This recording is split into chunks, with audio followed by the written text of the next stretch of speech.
Good evening. Welcome to Heat 2 of Week 1 of the Edison Supercharged League Wednesday night edition. This is Dom Callan. I'm driving the cart, and we're going to do a little drive-along commentary. That's the start-finish line. This is the outlap. This is a time trial league, 6 weeks, 2 races a night, 13 laps each. Averaging the time, we are, like I said, this is week 1, the second race, and this first week we are in randomly assigned splits. We had 120 people show up, so there are 8 splits. The first 2 weeks are qualifying, so at the end of this heat they will be able to readjust. They'll publish at the end of tonight the everyone's lap times, and will be reassigned into new groups for next week, and we will go race track 2, and then I guess be reassigned once again into final groupings for the final divisions. And then we will have 4 more nights of 2 races a night, I guess, for the actual championship part. So far in my division in Heat 1, Heat 1 was my first time out on the track, and I think I did, according to their email, like a 45.55. So anyway, we are on the outlap of Heat 2, and at some point here they're going to turn on the power and we're going to start our thing.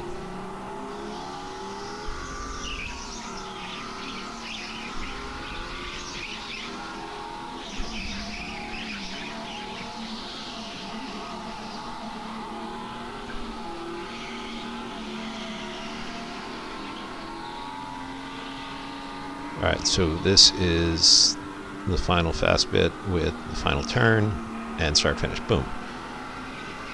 So we're off for our first flying lap of the 13. Up the corkscrew.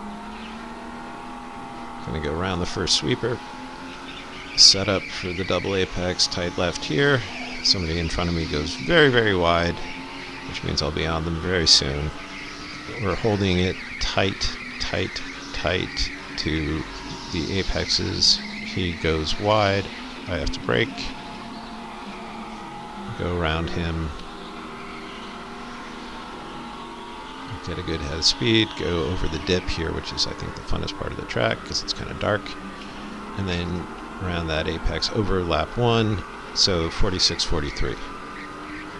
Fella ahead of me goes out to the wide to let me through. I go out wide, unfortunately, as well. We connect a little bit on the exit of the turn. It is what it is. And I now have track, so I'm hauling, but going a little bit wide, but clipping the bottom apexes, so I'm okay. Get a pretty good apex there. Get around this corner okay. Nice power, and off we go here, completing a clean second lap with a 46.48.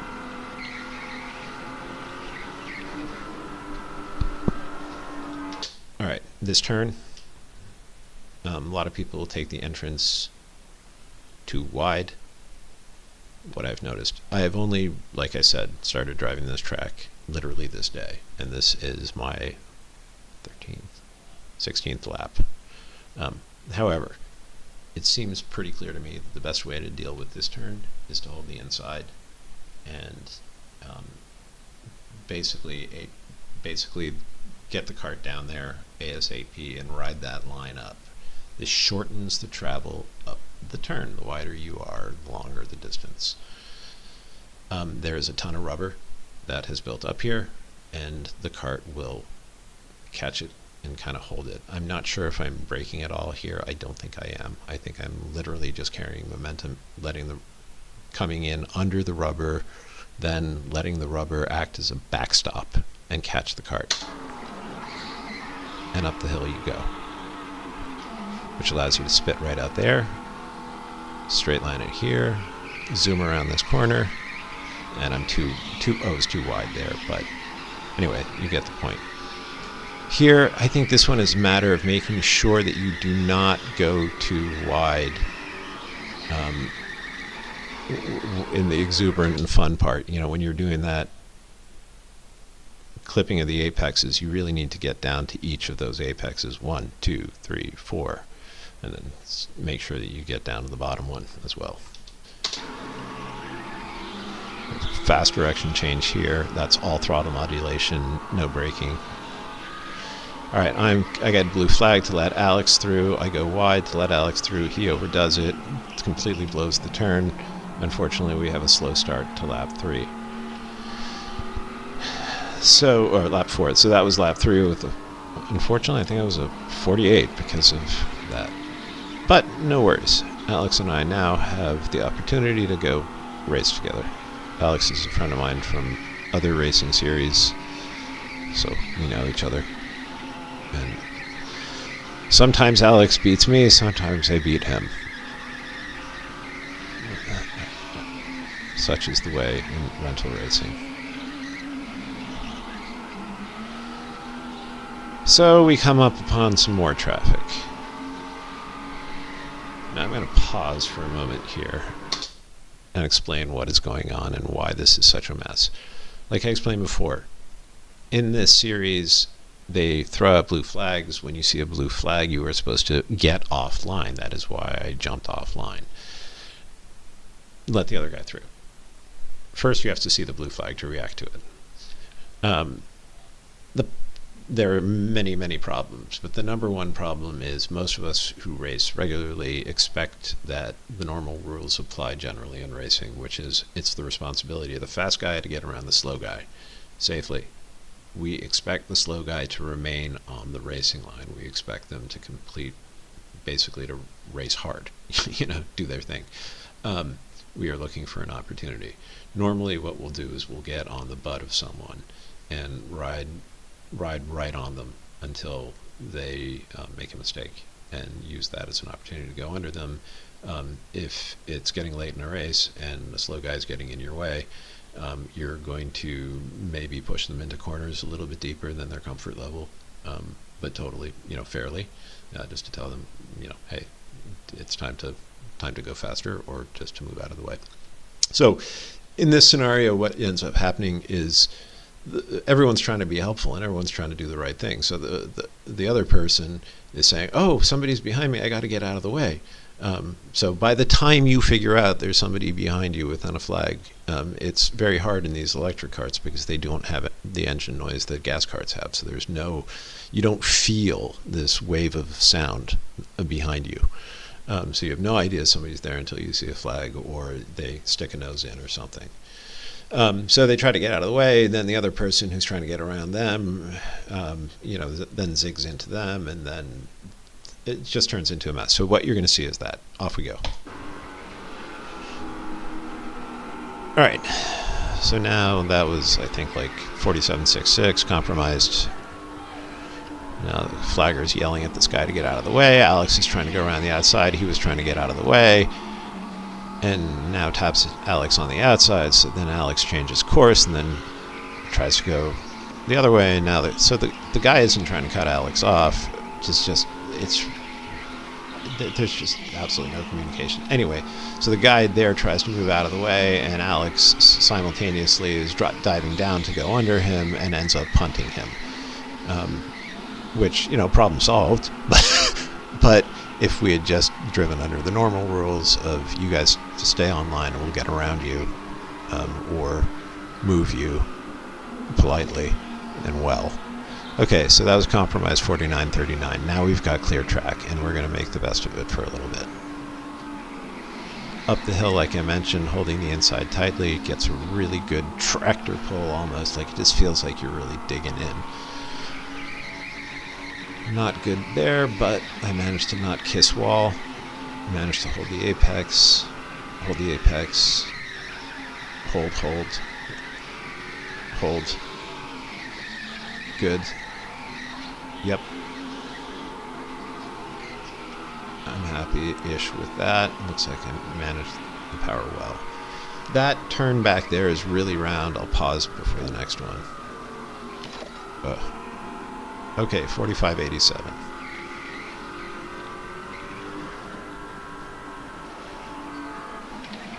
Which was lap 6. Now we're on lap 7.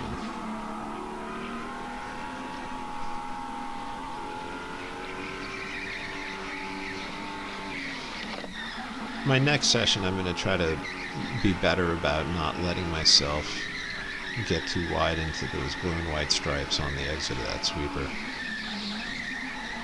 That was causing me issues.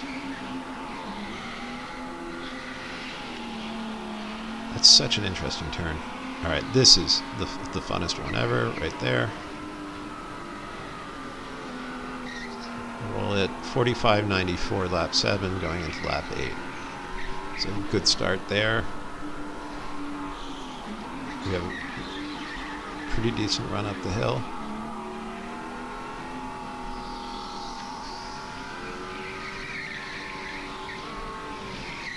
Yeah, we managed to hold that one well. Hold these apexes well also. A little wide, unfortunately. A lot wide. But I get the bottom well, so at least I pointed it. I'm carrying some pretty good momentum. Wide, but I've got good momentum, and it feels alright. So this is actually going to be reasonably quick. And it is at a 45.59. So that was my fastest so far.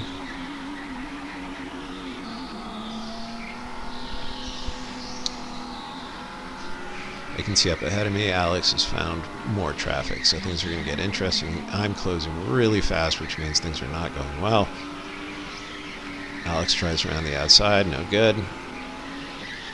So now he's going to try down the inside and watch what's going to happen. Bonk. Alright, Alex, get going. Off he goes. And then at some point here, this gentleman will let us out of the way, putting an end to our misery.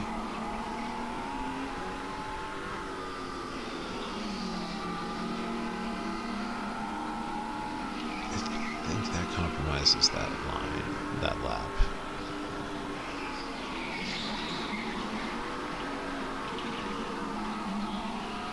Yeah, it does. There's no denying we were slow over the start there. So this should be lap 10, I think. Where unfortunately we had a little passing just at the start finish, which slowed us down a touch. So this one's going to come in. I believe this one is 46.05. So not super slow, but we definitely lost some time.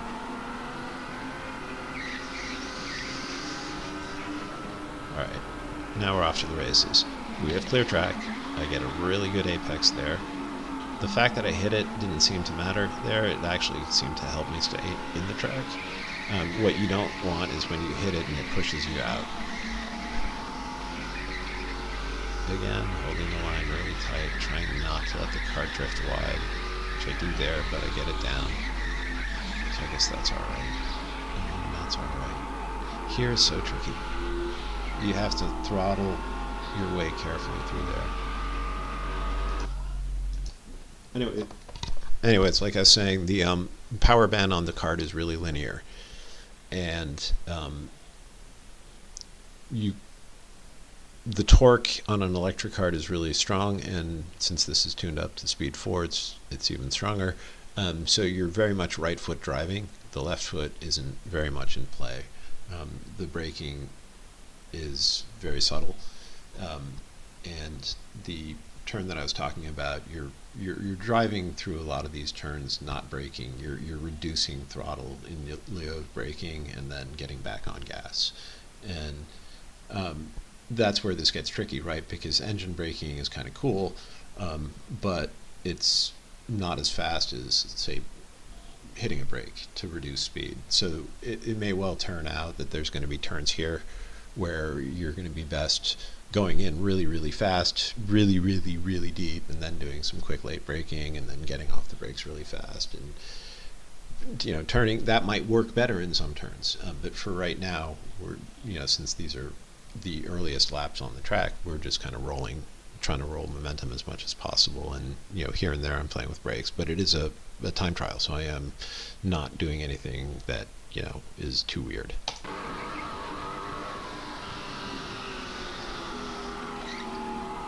All right, so crossing the start finish, I believe that was lap 11, which was a 45:35. A good entry to the hill, really good one actually. Nice drive up.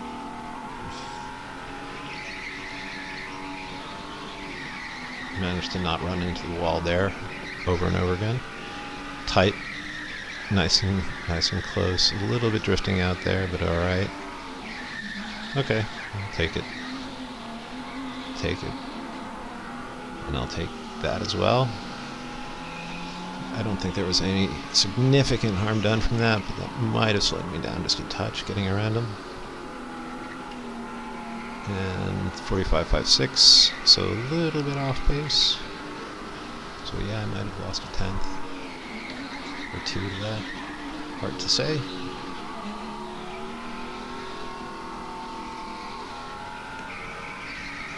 And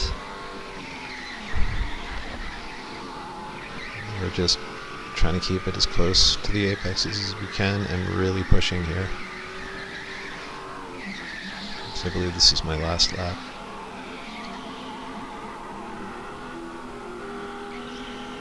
See, I have the long, careful throttle. Wrapping around the corner, get a little bump, and 45.23, my final and fastest lap. Strangely, however, for whatever reason, they didn't use that lap and instead used lap 11, which was, according to them, 45.4. So, I don't know, something's up because my actual lap was faster, but it doesn't really matter. In any case, it's a really fun track and it's a really fun league, and the the kind of the kerfluffles we had with dirty laps here, 5 really of 13 laps being kind of lost to getting around traffic is kind of a lot, but that's uniquely a day one problem that will go away as we get paired into the correct groups. So I've had a lot of fun so far with this. The first 2 races were really great. No complaints. It's a pretty straightforward evening. You show up at 6 and you do your heat. They call your group and you go out and do it, and then you wait for the groups to cycle back again. You do your other group, and that's it. You're done. You go home. So it's inexpensive. It's pretty time efficient for as far as racing is concerned.